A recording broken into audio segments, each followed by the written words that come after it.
Hey, everybody, welcome to the Santita Jackson Show, AM 950 Radio, the voice of progressive Minnesota. I'm Santita Jackson. I've got Minnesota's own Colleen Riley. That's right.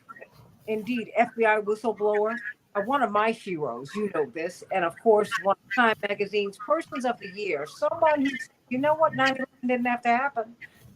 What happened? What happened when you blow the whistle? Well, she tells about that because I always love hearing the story, and I think it's important for you to know. But I tell you what else is important. Coming out of the intelligence space, I always want to know what is going on. I can't help but think of President John F. Kennedy, who wanted to smash the CIA, I guess, into a million tiny little pieces and scatter them to the four winds. Well, I don't know if that worked out too well for him, but that's what he was trying to do, right? Well, what's going to happen now with the CIA, with everybody being asked to take a buyout? What does that mean? I mean, we're seeing, and when I spoke with Ms. Rowley earlier today, and I say Ms. Rowley, even though you gave me permission to call you by your first name, it's just how I was raised. Come on now. I can't help but think of, Elon Musk. There's just a lot going on right now. And you have a lot of big people involved in our government and a lot of big things happening all at once every day. I'm trying to wrap my arms around what is happening, what these people are doing. And let me just start here, because the CIA, that's big, Colleen Rowley, when you want them to take buyouts. Let me read from this story from ABC. Employees of the United States spy agencies are the latest government workers confirmed to have been extended mass buyout offers. The move is part of a broader plan by President Trump to reshape the federal government. Here's what we know. The U.S. government has sent buyout offers to employees of at least 5 of its intelligence agencies. 5. The U.S. Office of the Director of National Intelligence, National Security Agency, National Geospatial Intelligence Agency, National Reconnaissance Office. Wow, that's big. What is that about? I think it's simply Trump fulfilling the promise that he made to the MAGA voter crowd that got him elected, that he was going to essentially take a sledgehammer to government, and especially, of course, he didn't really say this, but it was certainly alluded to his enemies in government in Washington, D.C. So at one level, he's fulfilling that promise.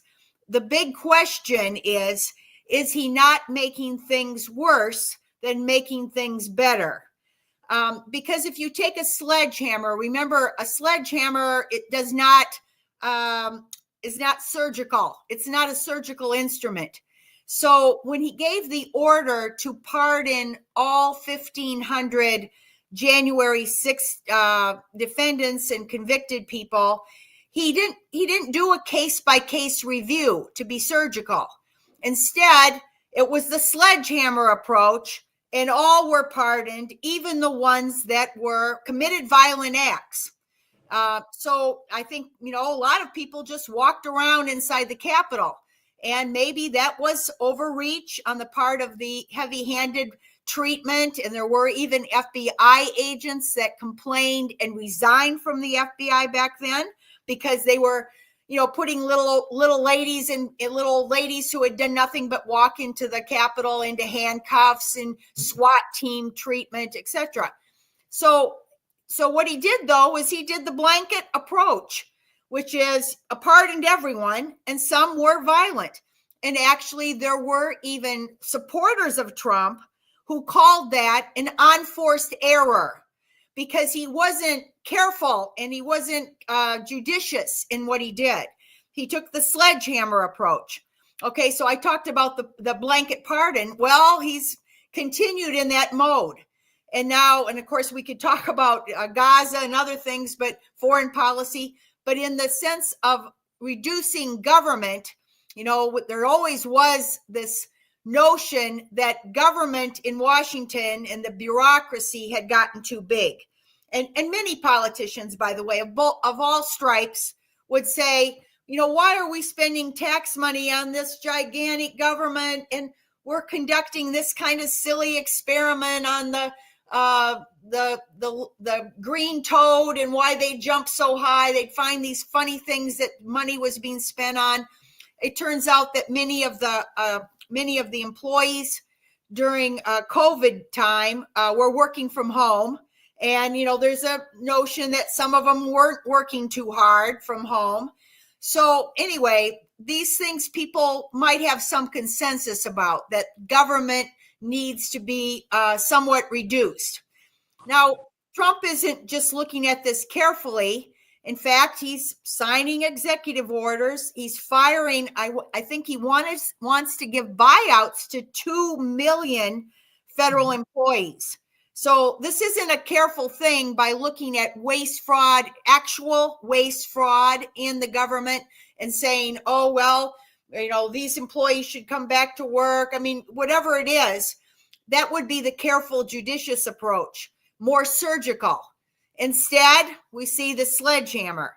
And what's going on as well is Trump is more or less delegating some of this to Elon Musk, who is not even, he's not a government employee, and he didn't go through any kind of background investigation or confirmation or anything like that.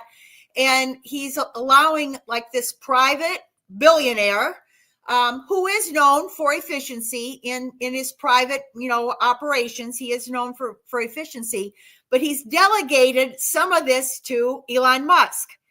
And of course, that makes Elon Musk the figure. I would venture to say we're going to have Elon Musk Trump derangement syndrome. Instead of Trump derangement syndrome, it's going to turn to Musk. It actually already is. It already is. A lot of people are attaching this reduction. And again, it's a sledgehammer approach. Many people, I will even say many of the supporters of Trump, when they understand that we're not talking in an abstract way of reducing government, a lot of people, I know lots of colleagues that would love to see the CIA, as JFK said, smash to smithereens. Yeah, because guess what? The CIA has done a lot of bad things over the years. But you have to be a little more careful. There are good analysts still in the CIA who are simply analyzing foreign intelligence and preparing reports. And that is quite a bit different than the operatives who are instigating wars, toppling governments abroad through all kinds of nefarious means, trying to control. There's a difference. There's a distinction, but that requires more careful, judicious work in separating what should actually be done. So there's where we're at. Trump has apparently tried to give a fairly generous buyout. And probably the thought was that such a generous buyout, think about it, most people who get fired these days don't get 8 months of pay. They don't get 8 months of, they don't even have to show up to work, and they're going to get 8 months of severance pay. So it is fairly generous. And I have read that 40,000 employees took that deal from the start. But that's actually a small amount. That's a small fraction of 2 million that were offered. A judge, there's at least 3 lawsuits that are the pushback, because when it isn't done carefully, legally, with due process, and you haven't had the time to figure out all the potential problems with something. And that's how Trump acts. He acts quickly. And he doesn't take the time to have a committee study it to see what's the plus, what's the upside, what's the downside. None of that happened. And so there's strong arguments. There will be strong arguments made now on behalf of certain employees that there's no due process. This is going to harm government operations. There's other arguments that will the severance pay even occur, since the government is not funded after March. So, I mean, that's a good argument if you think about it. How can you offer severance pay for 8 months when the government runs out? They'd have to, what do they call it? Raising the debt. They have to raise the line of debt, I think, by March. Otherwise, the government is in a status of they can't even pay employees. So there are a lot of things here, lots and lots of questions. It's now going to be these judges, at least 3 court cases, and there's going to be at least these judges are going to have the task of trying to determine how to handle this. They could say, well, okay, government, you can't do it now. I'm going to give an injunction to the employees, and some injunction has already been given to extend the time. Trump only gave 5 or 6 days to all federal employees to figure out, they called it the fork in the road. Are you going to resign with this, fairly generous severance pay, or are you going to stay on? So and it was like a large number of employees, and they only had 5 or 6 days to decide. So one judge already extended the time till Monday. It was supposed to be today. They would have had to decide today. And I think a judge already extended it till Monday. Gives them the weekend to figure it out. Like I said, 40,000 did take the deal, but I think it's offered to about 2 million. And then the other thing is the judge could say, rather than just whatever, there's a lot to examine here, and I'm going to delay everything. No government can do any firing. Trump tried to fire a dozen high-level FBI officials, and they, I think, are also suing back because they didn't get due process. His rationale was, we can't trust these officials to follow the Trump agenda, which seems kind of like, that doesn't seem, it seems like you should have put more thought into the rationale. That seems very, I don't know what you want to say, awkward or whatever, that you can't trust them. It doesn't seem adequate. It does not seem adequate to me. I think in a democratic society, to ask to pledge your allegiance to a figure, something about that, it just seems wrong. I can't put it in any other way. Colleen Rowley, it seems anti-democratic. It seems like it violates the core principles of the republic to me. Yeah, I mean, that rationale for saying you're not following the Trump agenda would, the first thing you'd say as someone that's suing, you would say, no, I took an oath of office to defend the Constitution. That's the first thing you'd say. I did not take an oath. There were employees, by the way, during the prior impeachments of Trump during his first term, they were actually able to trump up some of the witnesses against Trump on that very thing. They would say, but I pledged to be loyal to so-and-so. And that was the first thing you would say. No, you're supposed to actually follow the law. You're supposed to follow the Constitution, and the loyalty to the president should not even figure in. But that's a weak point. That's a very weak point on the firing of these 12 officials. Now, we don't know what those 12 officials did.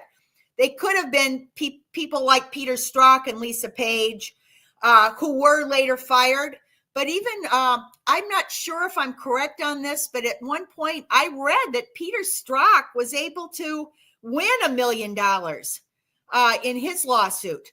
And I think McCabe as well, who was also let go, I think he won some money back. But who were they?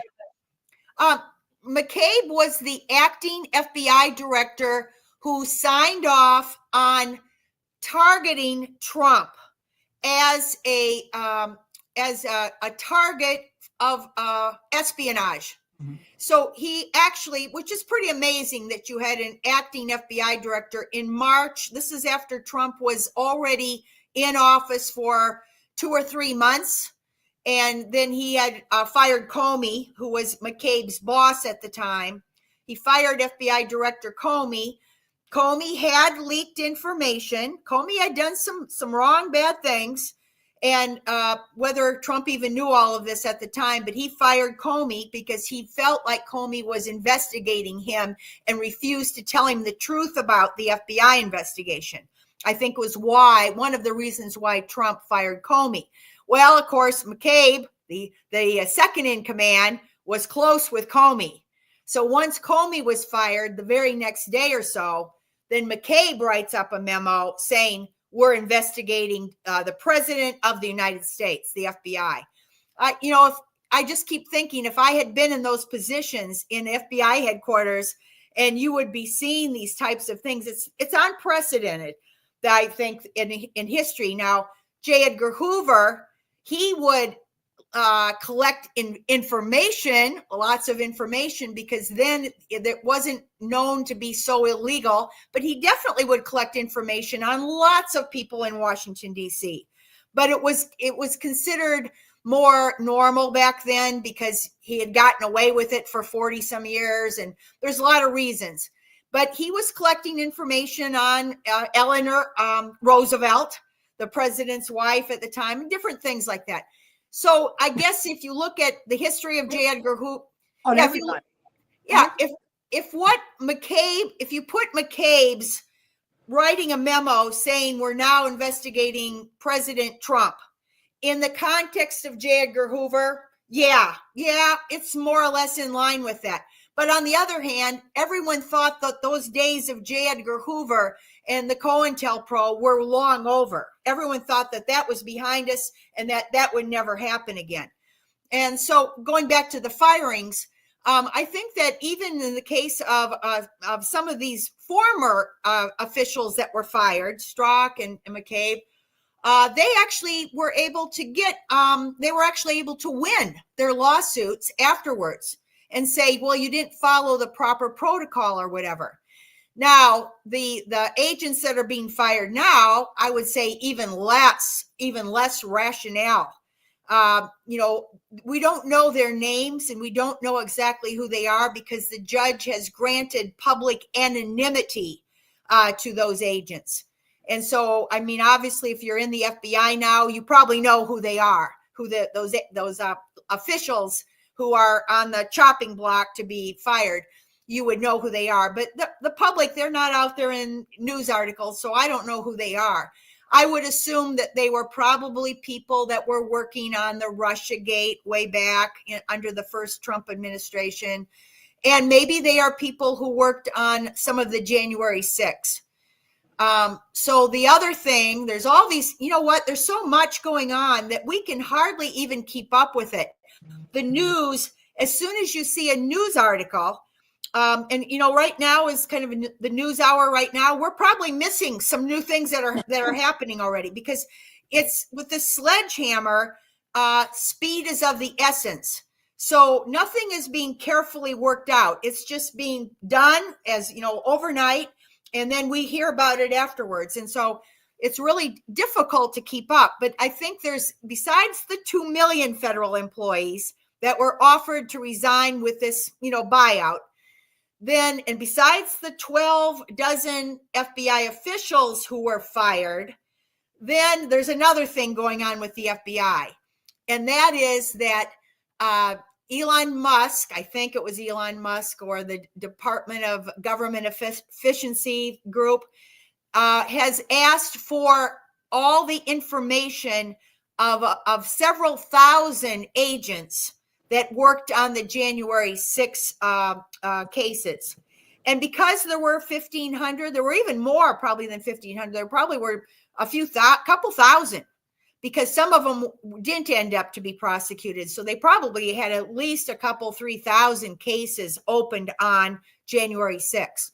And there turns out to be around 5,000 employees, FBI agents and other FBI employees who worked on those cases.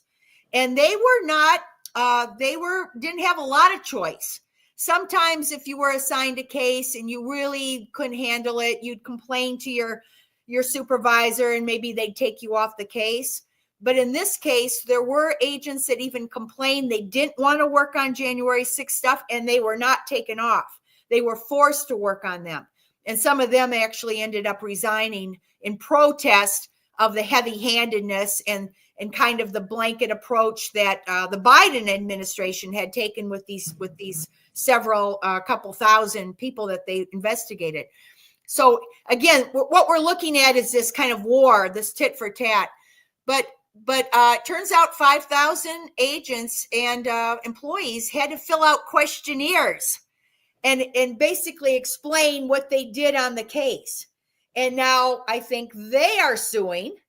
They have launched a class action because they think that they will have the same outcome as the other officials, that they could be terminated just simply because they worked on the case.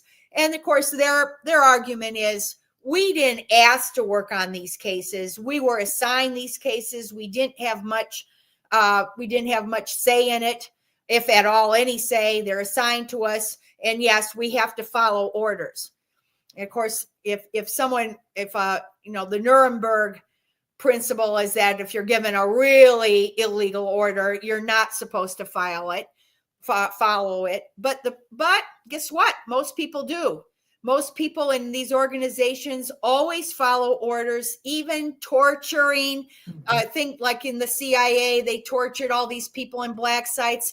Almost nobody became a whistleblower because they all have mortgages and families, and they would say, well, you know what? We are in the thing. We'll never be found out, and we have to follow orders. There's a lot of protection, I should say, not secrecy, but protection of identities of FBI agents, and even more so of CIA agents. So you feel pretty protected. If you're a CIA agent and you are part of a illegal torture program, you're going to think you're protected because it's against the law to reveal a CIA agent's identity. But wait a minute. We saw what happened. We saw what Scooter Libby and Dick Cheney did to Valerie Plame. It's illegal, but it can still be. People can be leaked. People can have their covers blown. Yeah. Yep. And I mean, are we living in that kind of moment? Oh yeah, we already were living in it. If you go all the way back to the first to Bush administration, is when they leaked Valerie Plame's identity. Mm-hmm. But those were the more powerful people leaking the identity, and so now this judge, I think very rightly so, has granted anonymity to some of these lawsuits to the FBI agents and CIA agents. He doesn't have to grant anonymity. They're already protected by law. Now, it doesn't mean that it won't be leaked, though. It doesn't mean. But let me ask you this, because I want to get back to that. I mean, but when I think of the buyouts and the leaking, and you put in all of these years, you could be mid-career, you could be toward the end of your career, you could be on the verge of retirement. As I've been reading,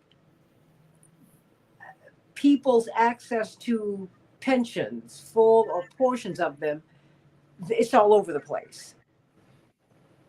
I mean, what would you do if you? I mean, I just have to go there because not too many Americans have the opportunity to be in a job where they can establish a career.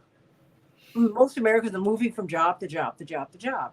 These are the jobs that really did create a black middle class, a solid one, but a solid white middle class too. And now that's being blown to smithereens. And these people, there's someone just in Pennsylvania, they stole $40,000 worth of eggs, 100 eggs off of a truck. I mean, I'm not laughing at anybody. I mean, eggs can be $10 a dozen now. I mean, so when you're taking someone's livelihood away, even if it's 8 months of severance, that means in 8 months you won't have a check, Colleen Rowley. Yeah, I have a rather rough idea of how the pension system works. Okay. Because I was one of the very last people on the old civil service pension. That was an actual pension. It was not transferable. So you had to work in the FBI, you had to work a minimum of 20 years. If you didn't make the 20 years, you didn't get anything. Really, you were just out of luck. Now, maybe after 65 or something, you could have collected in a different way. I was never quite clear on this, but they said it vested after 8 years, 10 years, something was vested so that you could later get something. But in the old civil service, essentially, you couldn't just leave and take your what do they call them? IRAs. People put your own money into an investment fund. And when you leave, now you have that IRA and you take it to the new job, and then you can start up again. So what happened is I was one of the very last, by the way, one of the very last employees. The next year or two, they went to something called the FERS system. And in the FERS system, it functions more or less like a portable, transferable IRA. So the employee puts in a portion of their money and they have some flexibility. They can put in more if they want, but then the government up to a certain point will match it into your, again, this is your retirement fund. And so you have some, and then when you leave, you could actually leave after 10 years. And then you would take that portable fund and it has to be reinvested. It has to stay in IRA. You can't just take it at that time. But that's how the new system works. Well, for the employees, it does make it easier to move. And it also has the impact that you don't have as many career employees that stick on for 20, 30 years as in the old days. In the old days, people would stick as long as they could. They'd work for 25, 30 years, some of them, and then they would get a bigger pension under the old civil service system. But that's kind of gone now because you get to pick how much you invest yourself to some extent. I mean, people always want to put in the minimum just so they get the matching amount from the government. But then after that, they can increase it or not. So it's an employee's, it's kind of what they want to do to Social Security, I think. Very similar, change it to a more privatized thing. But so for the people that are leaving, it's good. I just wanted to mention something. The most egregious case that I'm aware of in the old days of someone not making their close, but not making the amount of time. Actually, I think he was eligible. Okay, so we've had 2 or 3 really egregious spies that were FBI agents, and the well-known one was Robert Hansen. He was a GS-15. That's a high-level official because normally agents start at GS-10 and then you climb the ladder. So when you become a unit chief or a section chief at FBI headquarters, I'm assuming that maybe some of these dozen that Trump is trying to fire were that level. They were probably GS-15s or they were something called senior executive service, and that's even higher level. So Robert Hansen was very high level, and he was caught finally. They were trying to catch who was the spy for Russia. They tried for 10, 15 years. They even targeted the wrong people. Robert Hansen was put in charge of the task force to find the Russian spy. You talk about how Keystone Cop incompetent it was. FBI headquarters appointed Robert Hansen, who was the Russian spy, to be in charge of the task force trying to find. So naturally, they didn't find him for a long time. And when they finally did discover him, he wasn't, obviously he was given a life sentence. And then the talk was, will he get his pension? Will he still get his pension?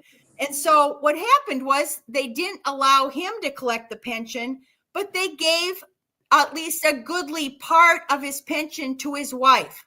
So here's a case, if you're trying to take away government jobs and take away salaries and everything else and pensions. Think about this, how the good old days worked, where even the worst Russian spy that was caught in the FBI, by the way, he was a Russian spy for 20 years, and his wife still collected her part of the pension. Incredible. But he would have been under the old civil service, I'm pretty sure, at the time. So, and again, the old one was, it really made you want to stay on for a career.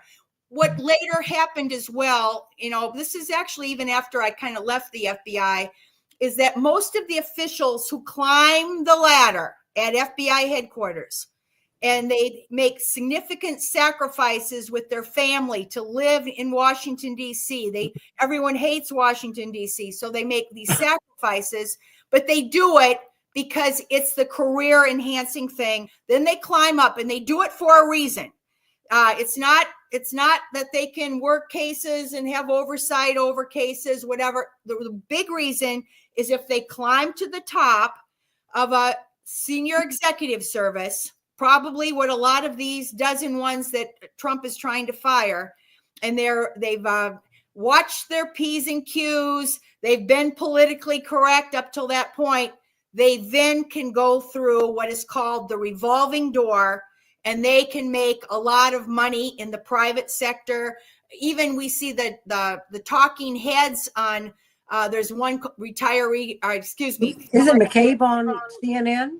Yeah, Clint Watts is one. There's a whole bunch of them, and they go through this revolving door, and then they become heads of companies, in some cases, heads of security, and they even become people in government. So anyways, there's a lot of things. So there's a big incentive to being climbing the ladder and going to Washington. And I think what happened is when you had the Trump first administration of Trump, you had that, really chaos going on. We've got Trump derangement. He's going to hurt the United States. We have to take him out. You had all of your government agencies. Trump now is trying to rectify that to some extent, but I'm not sure that he's not going to make it worse. And the reason is he's taking a sledgehammer to it. Instead of saying, okay, Peter Strzok, he did some wrong, bad things, whatever, and some officials, but he's taking a sledgehammer, and he's doing it, again, without any real careful review, just as he did the same thing with the blanket pardon of all 1,500 people at the Capitol. It was very similar. It was a blanket pardon, and some of them were violent. And even some of Trump's own, major supporters are not happy with this. There are people that, this is going too far. They're saying the pendulum is swinging too far. And that kind of chaos is certainly not necessary. Can you imagine the government right now? They don't, going into work, and every day there's a new memo saying you got to fill out this form and blah, blah, blah. I mean, it would be complete chaos. I can't imagine hardly any work getting done in this situation right now. But see, that's the question, because in the last hour, one of my morning stars, the people who are gathered here, Robert and Ashley King down in Memphis, and Chapearl, everyone over here, they said, look, I haven't gotten my Social Security check. We had Texas State Representative Gene Wu in the other hour, and he said, what people don't realize is that the work of government is done by bureaucrats. They're the ones who get your checks out to you. They answer your questions. They help you to get things done. What is going on right now? Yeah, it's, if the work is delegated, actually, we know when we talked before, I was telling you that, I'm really for decentralization of power out of Washington, D.C. Why? Because that's something that Kash Patel is calling forth there. Yeah, I'm for it because I think that's what that's the root, one of the root problems that started this whole mess from happening was this power mongering that goes on behind the scenes in Washington. We see the House and Senate members almost playing kabuki theater when in fact they actually agree with each other to a huge extent. But there is a lot of power mongering for positions. And when you're in Washington, it's tempting to become a player in this. And I think that's what happened with the FBI, and especially that shock of Trump being elected the first time. And now we have an even greater shock with Trump being elected the second time after being targeted for criminal investigations and convicted and everything else. And we see somebody who is, you hit the hornet nest, and guess what? The hornets are going to fly back. And no, I mean, that's what a lot of us warned. I feel like that's what we're watching right now. Yeah. I mean, because anytime a senior FBI official signs off on targeting a president, I don't have to like him, Colleen Rowley. Something about that. I mean, given, my family come out of not just the civil rights movement, my parents worked for Dr. King. And so I'm sure you can understand. I look at all these intelligence agencies with more than a fair amount of skepticism because of what we've had to live under, what they did to Dr. King and Malcolm X and so many people. I mean, they ruined lives. And so, I mean, and then even Mandela was a terrorist, according to our government, when he was president of South Africa. I'm trying to make sense of all of this because I see is the president just taking revenge? I mean, this is 2 million people. You don't want, in the broadest sense, you do not want politicization in government, period. Is that what you don't? What? Is that what we've been seeing? Yeah, we've been seeing this, and we certainly saw it we've always had some. We've always had some. When I worked in the FBI, the FBI was under the strongest form of what was called the Hatch Act. And the Hatch Act was, it used to actually also apply to Department of Justice. Your U.S. attorneys and your prosecutors were not supposed to be political party members. They weren't supposed to be going to the primaries and giving speeches and wearing buttons in the office and all those things. Well, that kind of, eventually they softened the Hatch Act on Department of Justice, and they allowed them to do some things, contribute to campaigns. I'm not sure exactly, but they softened it on Department of Justice, with the exception of the FBI. They were still under this, old information about Hoover, and they did not want the FBI playing politics. And so the strict form was, for instance, we could not wear a campaign button in the office. We were not allowed to mention any politics. You couldn't say something like, "Oh, are you voting for Trump or Kamala Harris?" If that was completely forbidden in the FBI. That's not to say it didn't happen, but it was legally forbidden to have any political intervention. And then you see the emails between Peter Strzok and his lover Lisa Page, FBI, both of them FBI, and they were actually plotting on how to take down the president and all the things that they were talking about. It's incredible.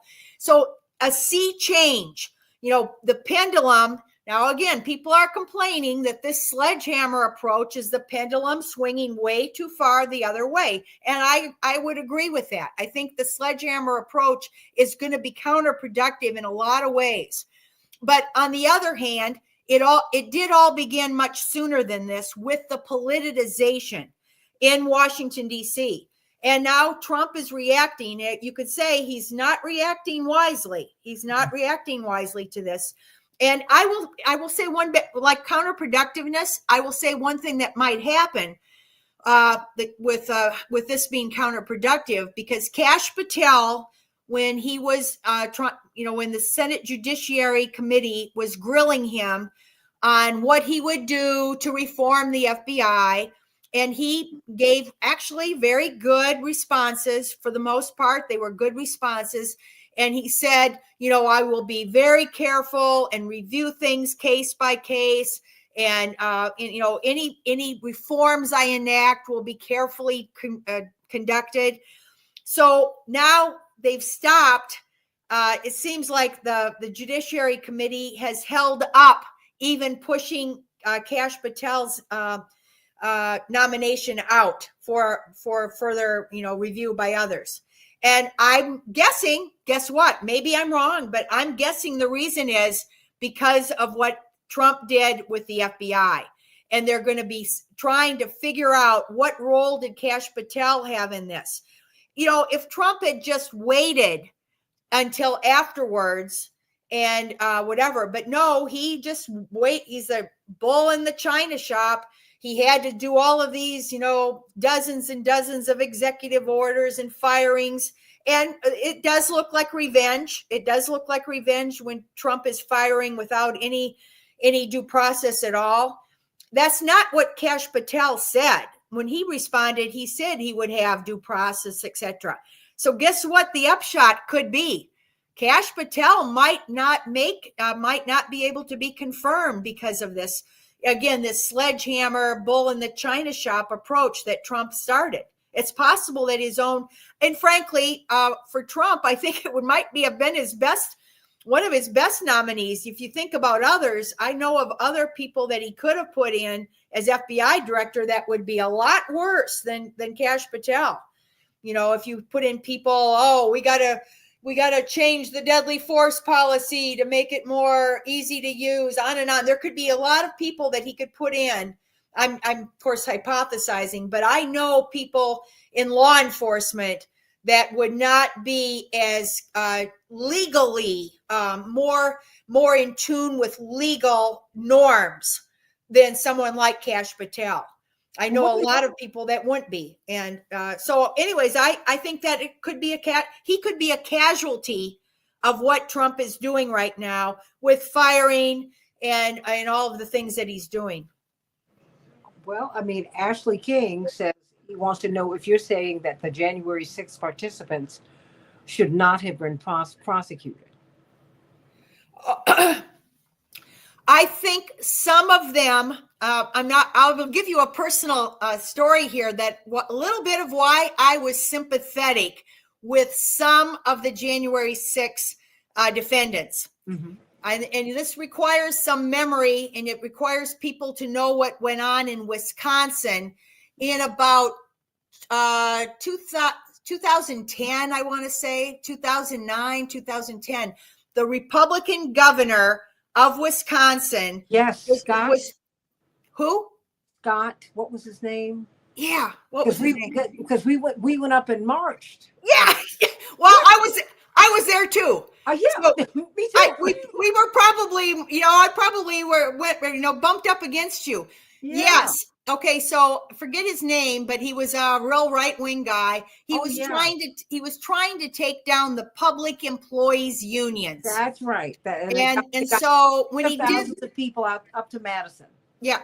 And so when he did that, tried to take down the unions, the Democrats in their legislature were fighting against it. Some of them refused to vote. They left the state. They were hiding. I can't remember all of that.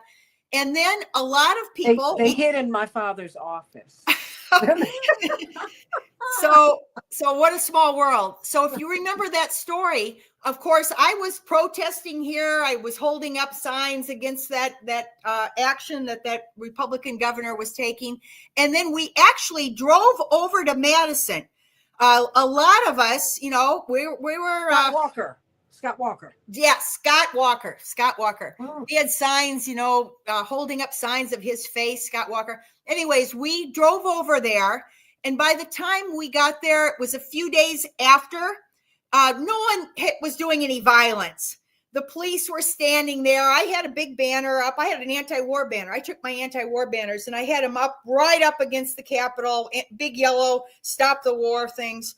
And then, there was no barriers to going into the Capitol at the time. This thing had already been going on for 3 or 4 days. And I went into the Capitol in Madison with my cell phone. I took pictures. There were banners inside. There were hung. People were singing. It was an Occupy the Capitol. And it had turned into an Occupy. The police were there. They couldn't do much about it. They were just kind of standing around. And I made a YouTube video of it later with Pete Seeger. Oh, Yeah. I'll remember the song. It's his famous Union song. Oh gosh, I'm having a blank here, but it's his famous Union song about standing up, for the Union. yes. And so I made, and that's on YouTube. I can still probably find it. I'll send it to you late afterwards. So guess what?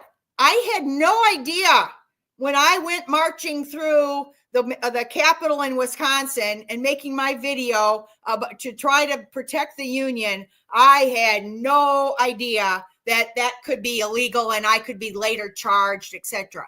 And I think that's why I sympathize with some of the people who walked into the Capitol. And there's pictures of them. They go, oh, it's a chance to go visit the Capitol, and some of them just walked around. Okay, they should not have been prosecuted. They should have been told, okay, you shouldn't have done this, whatever. But they were the Biden administration was extremely heavy-handed on what they did. And again, that's why some FBI agents resigned in protest of that. And they use SWAT teams to arrest them. Like I said, they handcuff people that shouldn't have, all kinds of very heavy-handed. And they were investigating people that did nothing. They weren't even there. It was always the guilt by association that we always see. So there were wrong things that the FBI did after January 6th. And I kind of sympathize because I did the same thing. I had no idea that this was a wrong, bad thing, but I went through the Capitol in Madison the same way. When they took it over, the protesters had taken over the Capitol, and I had no idea that it was I was trespassing or anything like that. But isn't that the danger? Because Solomon said, I really like Colleen because she's speaking truth on how they've become, how all of this has become politicized over the years. Because the thing is, at some point, I think we all have to understand that I think Trump and any candidate has every right to question an election. Do you have the right to have an insurrection? No. But to question the election, absolutely. You have the right. And if you really are aggrieved, you have the obligation just to settle everything. You should have the right to assemble peaceably. And let me tell you, coming out of the civil rights movement, and this just coming out of movements, Colleen Rowley, you have got saboteurs all over the place. And their point is to disrupt what you're doing so that they become the story and not the point of the march. Yeah. So, and that's why I'm hearing you and I'm feeling you, because everybody did not go there to riot. There were some bad actors there. There's no question about that. And you could find them. You should have found them. But everybody wasn't there for that. Yeah, that's right. And the FBI has a long history of embedding spies, what do you want to call them, informants, into organizations. And many times those informants also overreach in order, they get into a position of power where they're able to either coerce or at least push people to do things that they would not otherwise do. And, the FBI has admitted that there were many of these informants and maybe some undercovers, probably more informants or assets that they were paying, because they can pay them and then they can kind of look the other way and not really delve into how overreaching that person is. Whereas if it's an actual FBI undercover employee, it's very different. But so those kinds of things would mitigate if they were actually to have told the full truth about it. And they've never told the full truth. They've said that there were some, but they've never given more. A lot of the senators asked for information about it. The FBI kind of closed up and they would not give any information even to Congress about things. So I just wanted to make one big point because it fits in with Solomon's point just now. Yes, the worst thing here is setting precedents. So when Trump sees the precedent that anybody at a protest is, which happened with the January 6th, you're all treated as you're all treated as terrorists. and domestic terrorists, and you were merely holding up signs protesting, maybe you trespassed into the Capitol. And Trump took that precedent that happened with January 6th, and guess what he's doing? He's going to top it. He's saying that anyone who goes against, and like myself, I've made signs, I have banners saying "Stop the Genocide." Mm-hmm. So he's trying to get laws passed that anyone who says Israel is committing genocide is now a domestic terrorist. Yes. So he's actually following right in suit with what these things are. No, again, it's a long trail. These things don't happen overnight. And now Minnesota, we're one of 5. University of Minnesota is one of 5 universities that they're looking to say, we want a full review of everyone who is quote unquote anti-Semitic. And I think the Justice Department and whatever have just called for that. So all of the people now here are going to be intimidated merely from holding up a sign that says "Stop the Genocide." We can't be against, we can't be for enforcing international law. It's so mind-boggling, upside down, that I can't even begin to explain how upside down this is. If you're for enforcing international law and stopping genocide, you're the one who are going to be targeted as committing the crime instead of the people who committed the crime. That's incredible. And the Trump just did something going after the ICC. The International Criminal Court. So all of these things, it's kind of like they build on each other.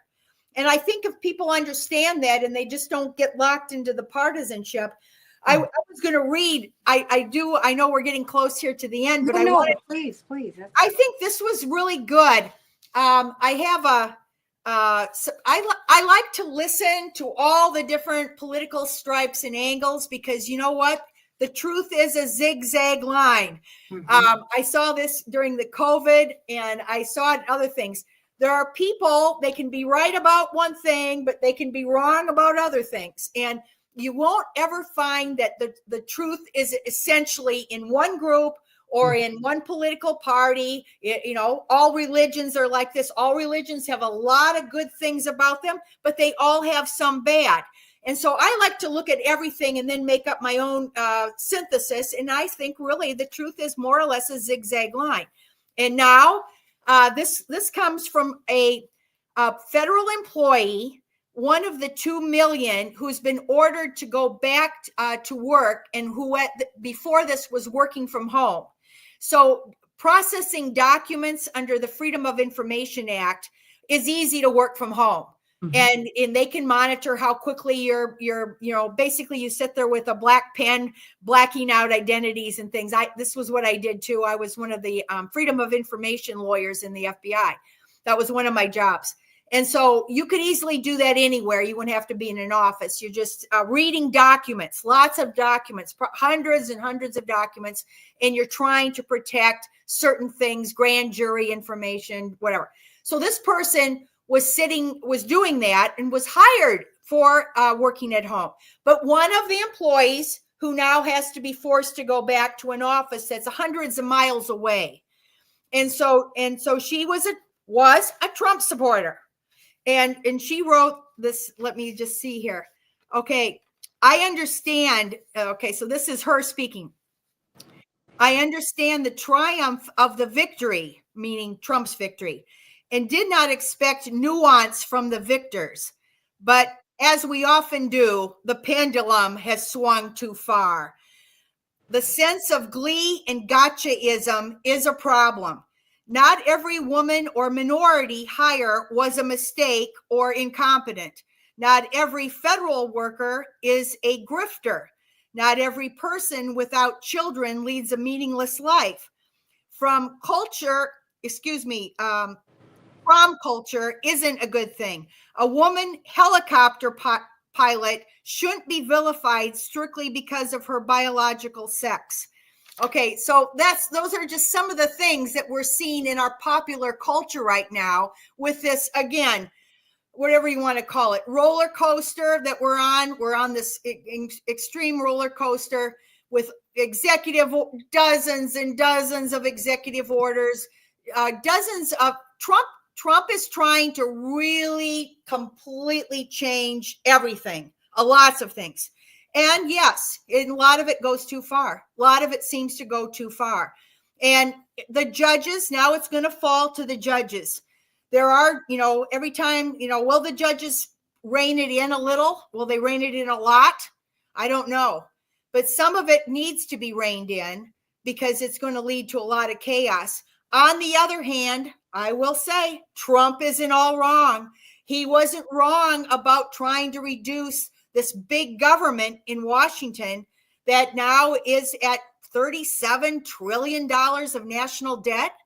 $37 trillion, everybody. So he's not wrong about that. Sustainable. No one is talking about that. Hold on one second. AM 950 Radio, the voice of progressive Minnesota.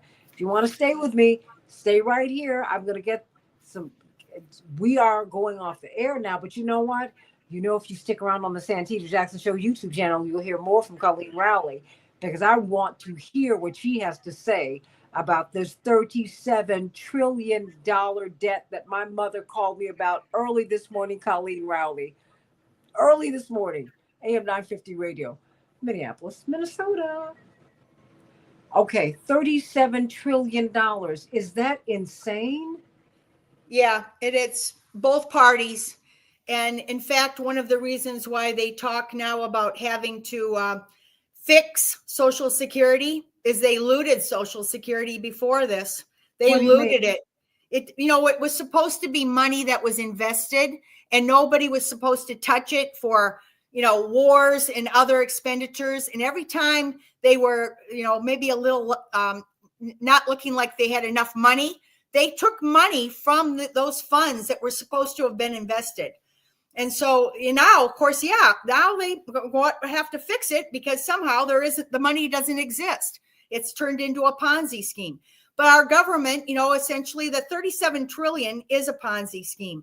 And we just were printing money. It's weakened. If you want to talk about national security, even more so than firing FBI and CIA, the thing that has weakened national security is the fact that the U.S. doesn't even have economic power anymore. We claim that China is our big enemy. Guess who was the debtor on some of that debt? Yeah.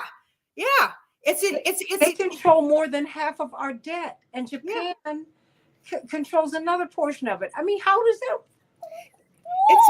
It's mind-boggling, and some of this is such the government people we have, all we can do is vote between lesser evils. And, this has been the case for a long time. There's a lot of talk now that the Democrats are trying to get their act in order. I don't know. The former Democratic head of the Democratic Party here in Minnesota just became the national head. Yeah. And he was a former Wellstone staffer.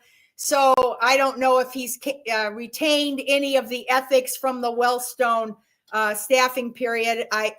We hope, you would hope, but of course I'm cynical, so I doubt that's the case. I think that he's been hardened by the politics as well.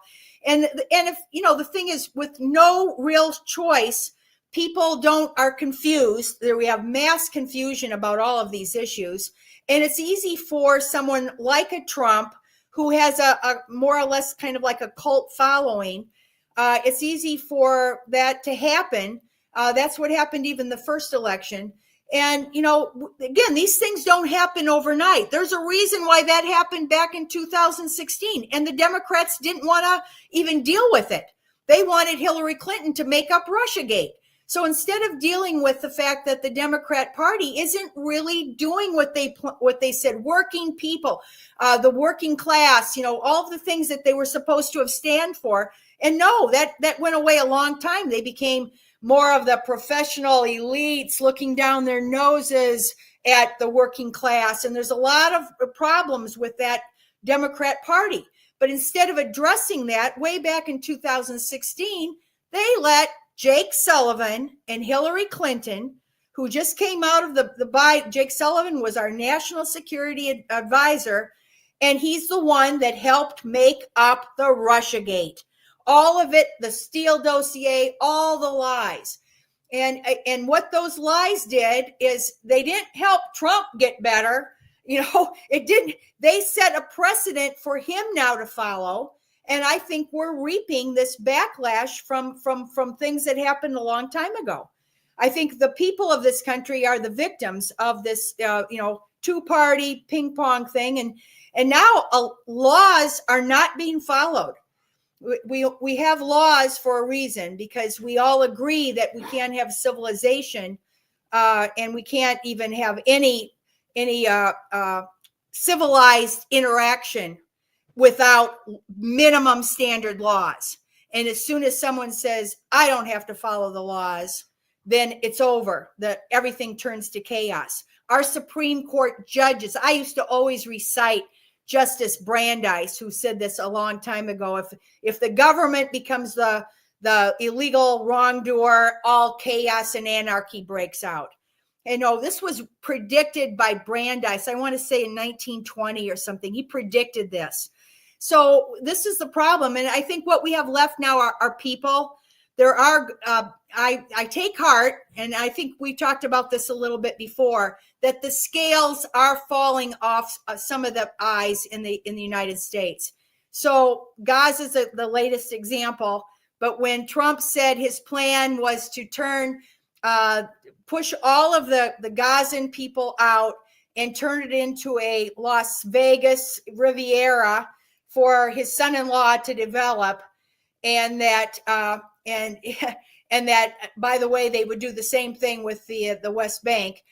A lot of people who actually now are, they're actually, I see some Zionist people who want Israel to have a Jewish, its own country. There are a lot of people, and they were upset. They're upset about this, very quickly. They said, you know why? It's going to backfire. It's the dumbest thing in the world. And so, maybe we have to. Netanyahu looked so happy. He was smirking and smiling through the whole thing, while Trump is reading from the paper, looking, to me, he looked uncomfortable. I'm just saying everything about it. And Susie Wiles, I need to send that to you. His chief of staff, her eyes got tighter and her lips she looked so so upset, and she kept moving closer and closer to the president. Like, what is go? What are you doing? I said, did he run this up the flagpole or not? What happened here?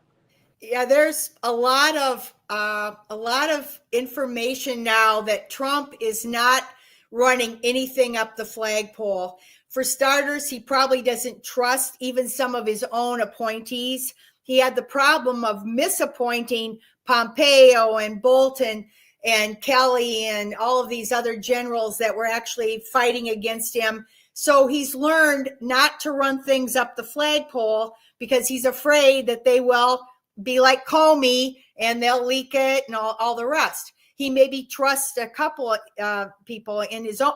These are people that actually he appointed that first time. They were the absolute worst, and they were actually even backstabbing himself. So it looks like he's not rehearsing anything. Of course, he doesn't rehearse, and he also doesn't really debate internally. Certainly, he did debate this with his son-in-law, because his son-in-law had already floated the idea that developers like himself would see a beautiful coastline beach area that they could turn around. And of course, it means they have to push the people living there who unfortunately now are living in the rubble, because they're, and they never even mention that.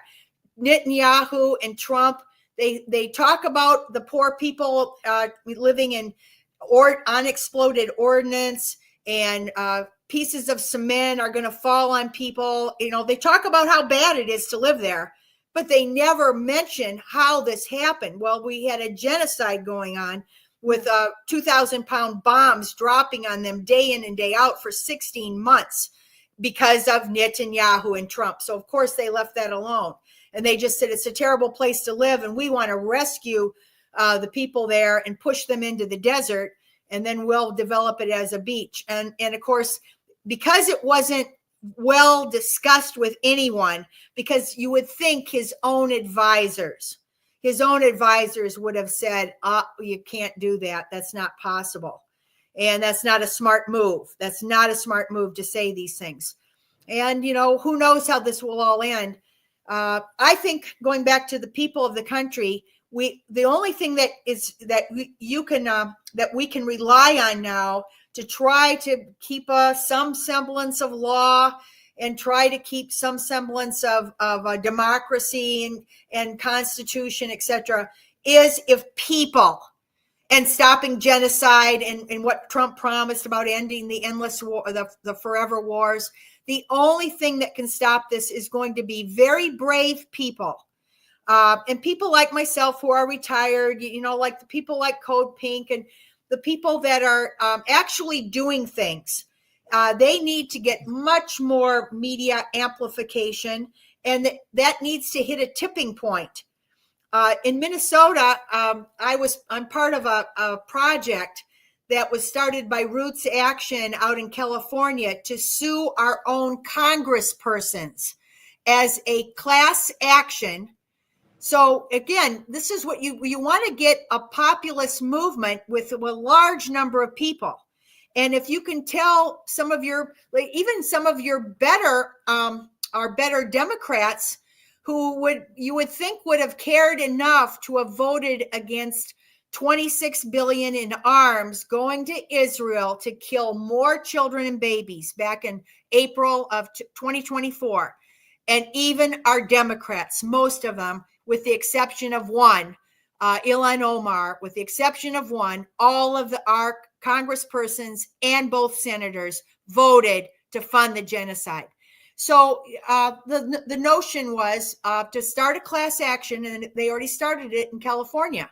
And they got really quickly like over 1,000 people in this class. So we're trying to replicate that in Minnesota. And again, the reason I'm mentioning this is because it goes with the idea that people have to do something now. It's not good enough to vote. It's not good enough to even the people doing podcasts, thank you for amplifying things. I'm heartened by the independent people that are telling the truth about things. And again, it's a zigzag line. And I read a lot of these. I like the more objective analysis of the wars in Ukraine and Gaza and stuff. I try not to go with the partisan, extremist stuff on either end of it. I won't name names. But let me ask you why. I mean, why have you you read, because I know I read everything and I make up my own mind, because I will find something, on some right-wing website. I'm like, oh, I didn't know that. Now, your analysis, I don't know if I agree with it. Sometimes you might have some elements that resonate with me, but at least you help me to find the story. Now I've got the information. Now I can go and dig up what's going on. Why is it that you have that approach? Well, I'm going to tell you, no one side or no one person or pundit, so they can be smart about some things, but they can also be completely dead wrong about other things. And so that's part of it. Nobody has a corner, including myself. No one has a corner on virtue or truth. And as soon as you get rid of that notion, you stop following the Pied Pipers of these leaders, the psychopaths that are the leaders of some of these things. As soon as you get rid of the notion, and then what you can do is you can look. I agree. Small government, especially when you got 37 trillion, and the notion of delegating down to lower levels is a very good idea. That comes from conservative ideology.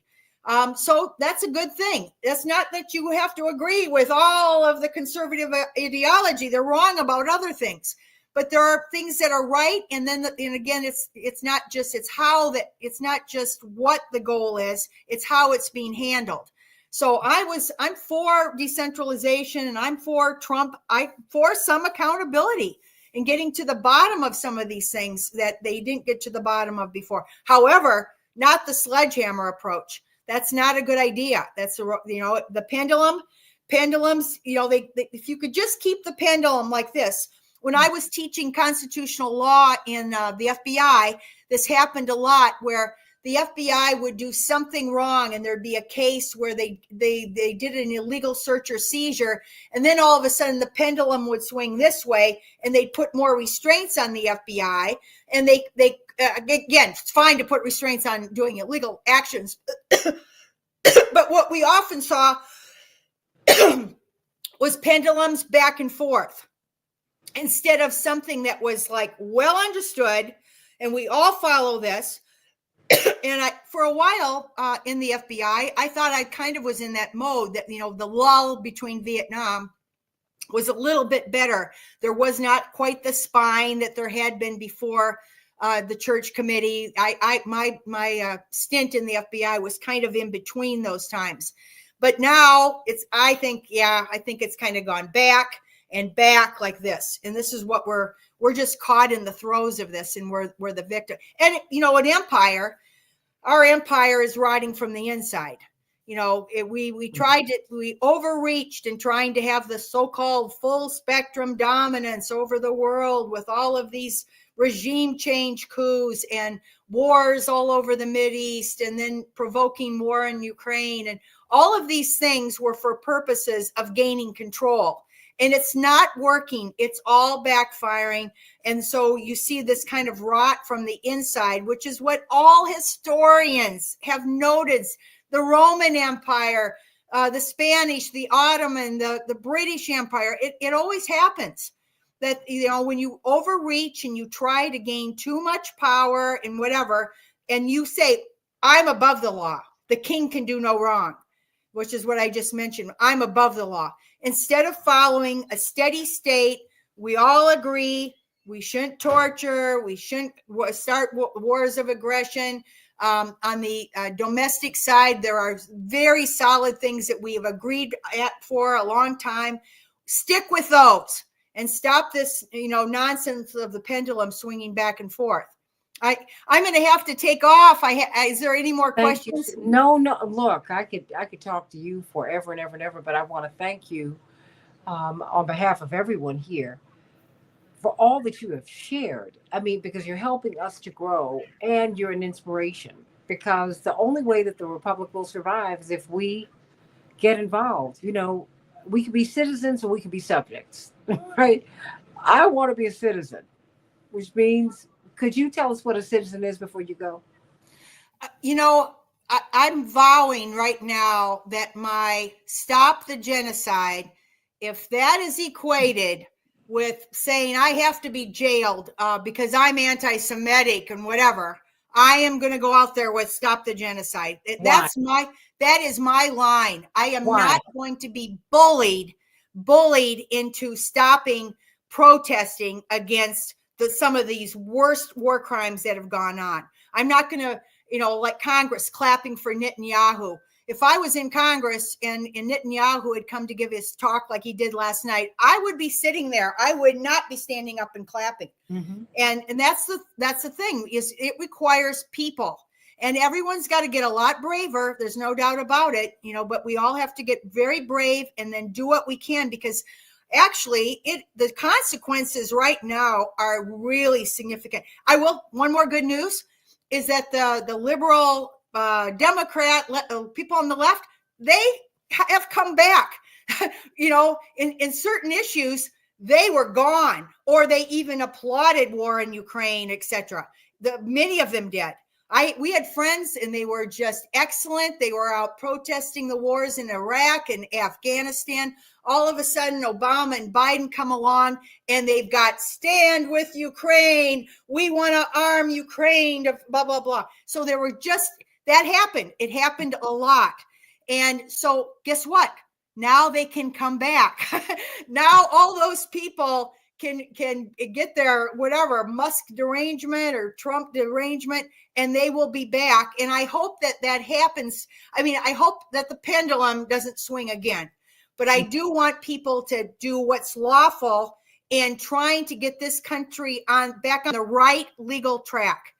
And again, you have to be very careful. I try to be careful. And again, this truth is a zigzag line, but I think that we have to be careful, and you can't just be blinded by partisanship.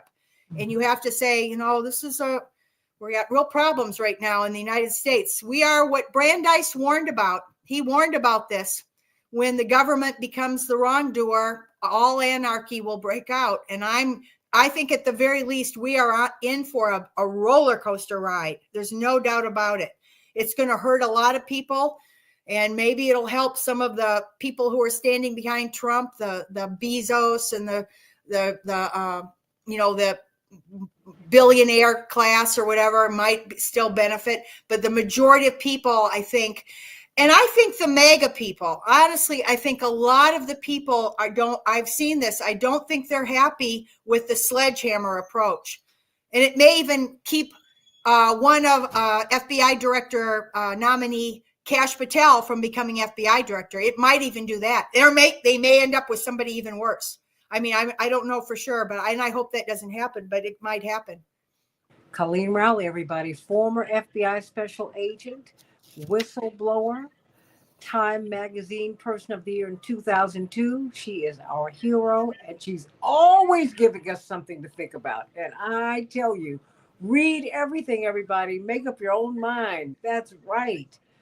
Blessings to you, Colleen Rowley. Thank you for your time today. Oh, thank you. Thank you. Thank you. Blessings to you. Yep. Thank you. Bye-bye. God bless. Good night, everybody. Have a great one. Get you some rest. I'm going to get some rest. Oh, you know what? Before I go, and I'll probably address this again tomorrow. My brother, Congressman Jonathan Jackson, delivered one of the prayers at the National Prayer Breakfast. And if you see him, I'm going to post it in my social media. In fact, it's on my Blue Sky right now. He is, and President Trump is standing behind him. Yeah. And I'm so proud of him because his colleagues, they invite a Republican and a Democratic member to deliver the prayer.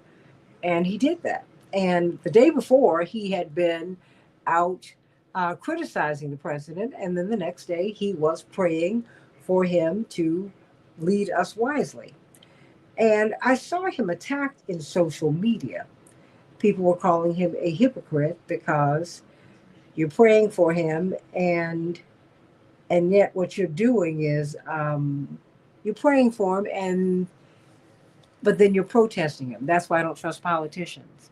You know, Jesus told you to love those who persecute you. He even said of those who crucified him, and crucifixion is a horrifying act. Can you imagine being hung on a cross with nails? When you're thirsty, people give you vinegar. And being literally stabbed in your side to let your blood out. Even with that pain, he decided at the end of his life, before God received him back in heaven, he asked for us to be forgiven. Forgive them, for they know not what they do. Everyone, it's important. And I want my brother to stay right there. I want him to stay in alignment with what Jesus has taught us to do and be. You pray for those, even as you disagree with them, even as you fight them. You pray that they will be in alignment with God. I don't ever want to be hateful towards someone with whom I disagree. And I would urge you to do the same, to be loving and to be humble. Do that. Do that. I saw him attacked, and yes, I'm feeling some kind of way because that's my baby brother and I love him with all of my heart. But I was so proud that his colleagues thought enough of him to ask him to pray. And I saw him turn to the president, shook his hand, said, our father says hello. And he responded in kind and said that Pastor Muncie, who is close to him, who's in Chicago, that he sent his best regards as well.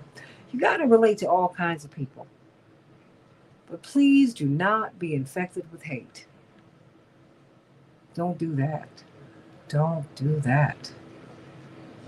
You say you want love and yet you give out hate. Please don't do that. We've got to grow. We've got to grow. We've got to be better. And not better, we've got to be well. How about that? Got to be well. Yeah. Think about that. I just had to say that, and I'll address it more fully tomorrow, but I thought about that as I was looking at some of the comments. And I said, no, he's not supposed to hate anybody. You can't pray for peace and have hate in your heart at the same time. It's just incompatible. You can't ask God to receive you back into God's loving care and hate the people God sent you to teach and save. Jesus taught us that. And I'm going to stay right there. I'm not saying that in my heart I'm always clean and pure, because I'm not. I get angry too. But my better angels, thank you, God, take over. Because at the end of the day, we are supposed to love. That is the commandment. It's not a suggestion. We've got to love one another. And we have to work with one another. Remember that, everybody. I love you. God bless you. And thank you for being so kind and sharing your time with me and sharing your time with each other. You know, I love you all. God bless you. And I hope to see you real soon. We're gonna figure out something so we can get together and see each other in the flesh. I love you. Bye-bye. Love you, Jewel, up there in New York.